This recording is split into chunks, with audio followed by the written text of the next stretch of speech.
Jayne Mansfield was an actress and singer in the 1950s and early 1960s, having started on Broadway and eventually fulfilling her dream of making it in Hollywood. She's considered to be one of Hollywood's defining blonde bombshells, a persona elevated by her hourglass measurements and comedic talents. During the peak of her fame, she was considered the most printed woman in the industry.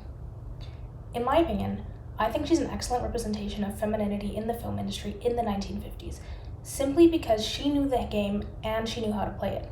Mansfield was a natural brunette, but since demand for blonde bombshells like Marilyn Monroe was high, she dyed her hair and then played up to the dumb blonde act as a form of self-promotion.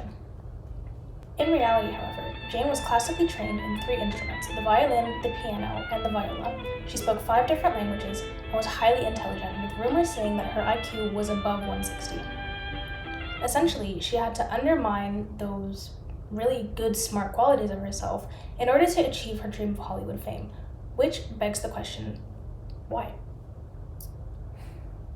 During the golden age of cinema, so let's say roughly from the 1920s to the 1960s, Hollywood operated under the Hays Code, which was a set of rules and guidelines which was very strict that mainstream films had to follow, which prevented filmmakers from cruelly displaying things like crime, sex, violence, and religion.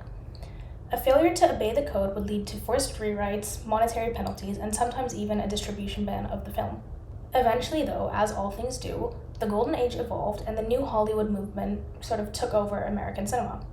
The industry was revolutionized in both production and content. Creative control and experimentation over films was shifted from the major production companies to the directors themselves. And the subjects portrayed were those that were previously banned under the Hays Code. What's it like? What you mean, prison? No. Armed robbery. With the shifts came another thing. Films started appealing directly to the male gaze, especially because now sex and nudity could be portrayed freely under the guise of creative experimentation. Women were reduced to props and split into 2 categories: the good girl next door and the vixen. Jayne Mansfield fell under the latter category. She undertoned her intelligent qualities and portrayed a persona to the public because that was what was in demand at the time. Men only wanted to see women represented either as innocent housewives or as sexual objects, and Jayne took it a step further by not only portraying those roles in her films, but she made it very meta, and she made that her whole persona in reality as well. To the point where she even faked her voice for the public, according to what her children commented in the 2025 documentary My Mom Jane. What do you have at home? Oh, we have an ocelot and a minor bird. An ocelot? You mean one of those baby tigers? Yes. I have an ocelot and a minor bird. And we also have an elephant and... That's her. But she didn't always talk like that. That's like a character almost. It's a character. That's the character, Jayne. Mm-hmm. In fact, Jayne even admitted to this on camera in an interview with Joyce Davidson. Say what I have done is this. I use my pin-up type publicity to get my foot in the door, so to speak, because it never was really my ambition. And now I feel that I am at a point where I can relax and relax on the pin-up publicity, the cheesecake, and go much farther dramatically. And then she commented on it again in Tell It to Groucho. But you're not the dumb blonde that you pretend to be, and I think the people ought to know that you're really a bright, sentimental, and understanding person. And this is a whole facade of yours that isn't based on what you actually are. Oh, that's sweet of you. Thank you so much. I think you're aware of that, Jayne. This is a kind of an act you do, isn't it? Oh, it's, Most people don't know that, though. I think that it's like this. The public pays money, the box office, to see me a certain way, and they get their money's worth, too.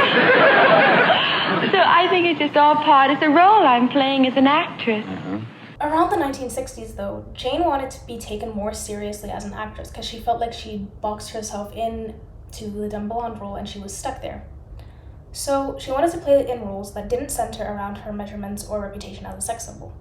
However, this didn't align with the public demand or the public view of her, and attempts that she made to be taken more seriously and showcase her other talents were met with ridicule. I have been very fortunate in being exposed as a glamour girl for quite a few years. Yes, I'd say that. Me, I'm sorry. There goes my new image. No, but how can you change? It's like trying to hide a parachute, you know. I mean... Well, you did all right. I mean, there's a point at which you don't go beyond. Well, but, I think that's the situation. I think that it has been done, and I'm ready to be myself now. I've been someone else for a few years, and I'm ready to be myself. You're serious about this violin, Well, I'll aren't just play it. I'll play a couple of bars for you, okay? Are you a good player? I play.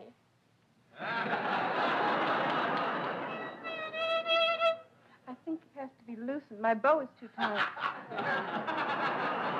I would say that funny about that? Well, don't press your luck.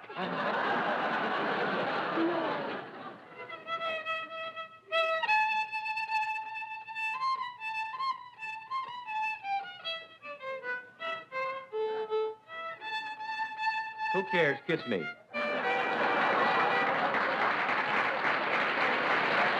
We'll be back soon, but first here's a message from Logan David Ryan. Again, this kind of treatment echoed the opinions of the public, who knew Jayne only as a dumb blonde and didn't want to know her as anything else. They didn't want to give her the opportunity to explore different ways to express herself. Eventually, she was dropped by her studio because she was no longer being offered roles, and the state of her career was starting to decline. She had to resort to going back to the dumb blonde persona that she'd developed, and in 1963 she became the first mainstream American actress to appear nude on film with the movie Promises, Promises. However, rather than this marking a return to her previous levels of fame and success, it actually became a point of decline for her film career. Now, logically, that doesn't actually make any sense. Like, she was known for publicity stunts and attention-grabbing moments, and she was liked among the public because of it, like, especially, among the male public.